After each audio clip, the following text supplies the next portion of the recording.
আসসালামু আলাইকুম ভিউয়ার্স, আজকে আমরা দেখাবো হচ্ছে ইঞ্জিন অতিরিক্ত গরম হলে করণীয় কি। ঠিক আছে, আমরা দেখবো ইঞ্জিন অতিরিক্ত গরম হলে করণীয় কি। ইঞ্জিন যদি মানে আপনার চলমান অবস্থায় অতিরিক্ত গরম হয়, আপনি বুঝবেন হচ্ছে আপনার ড্যাশবোর্ডে যে ইনস্ট্রুমেন্ট প্যানেল রয়েছে, ওই ইনস্ট্রুমেন্ট প্যানেল বোর্ডে আপনার যে টেম্পারেচার মিটার আছে সেই মিটারটা লাল দাগের উপরে যাবে অথবা ওয়ার্নিং সাইন দেবে। টেম্পারেচার ওয়ার্নিং সাইনটা দিবে অথবা টেম্পারেচার মিটারটা লাল দাগের উপরে যাবে। আচ্ছা, তখন আপনি কি করবেন, যত দ্রুত সম্ভব নিরাপদ স্থানে গাড়িটাকে থামাবেন। যত দ্রুত সম্ভব নিরাপদ স্থানে থামাবেন। যদি আপনি এই সাইন উপেক্ষা করে গাড়ি চালান তাহলে কিন্তু বড় ধরনের ক্ষতি হবে আপনার ইঞ্জিনের। ঠিক আছে, তো তার আগে আমরা নিরাপদ স্থানে যত দ্রুত সম্ভব থামাবো। তারপর আমরা দ্বিতীয় কী করব, গাড়িটাকে আমরা ঠান্ডা হতে দিব।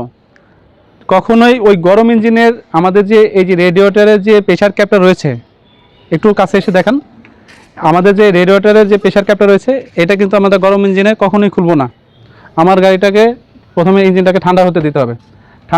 ঠান্ডা হওয়ার পরে আমরা চেক করবো হচ্ছে নিচের দিকে একটু তাকাবো যে আমাদের কুলেন্ট বা পানিটা লিক করতেছে কিনা কোথা দিয়ে। ঠিক আছে, যে কোনো জায়গাতে লিক করতে পারে, এই হোস পাইপ আছে বা রেডিয়েটর আছে, যে কোনো জায়গাতে লিক করতে পারে। যদি কোনো লিকেজ না থাকে আমরা দেখবো হচ্ছে এই কুলেন্টের লেভেলটা আমাদের ঠিক আছে কিনা, পানিটা ঠিক আছে কিনা।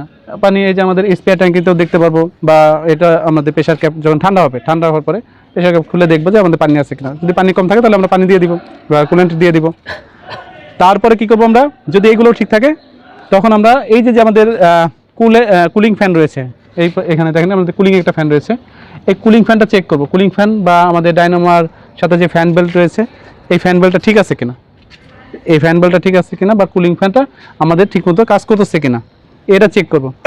এবং তারপর যদি দেখা যায় যে সব কিছু ঠিক আছে, আমাদের পরবর্তীতে আমাদের লুব অয়েলটা রয়েছে, লুব অয়েলটা চেক করবেন। এই কারণে লুব অয়েল যদি না থাকে সেই ক্ষেত্রেও কিন্তু আপনার ইঞ্জিনটা ওভারহিট হয়ে সিজ হয়ে যেতে পারে।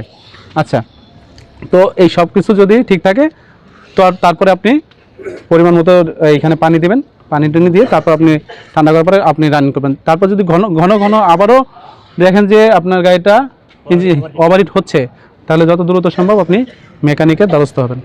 ঠিক আছে, এই ওভারহিট নিয়ে গাড়ি চালাবেন না। ওভারহিট নিয়ে গাড়ি চালালে ইঞ্জিন ক্ষতিগ্রস্ত হবে।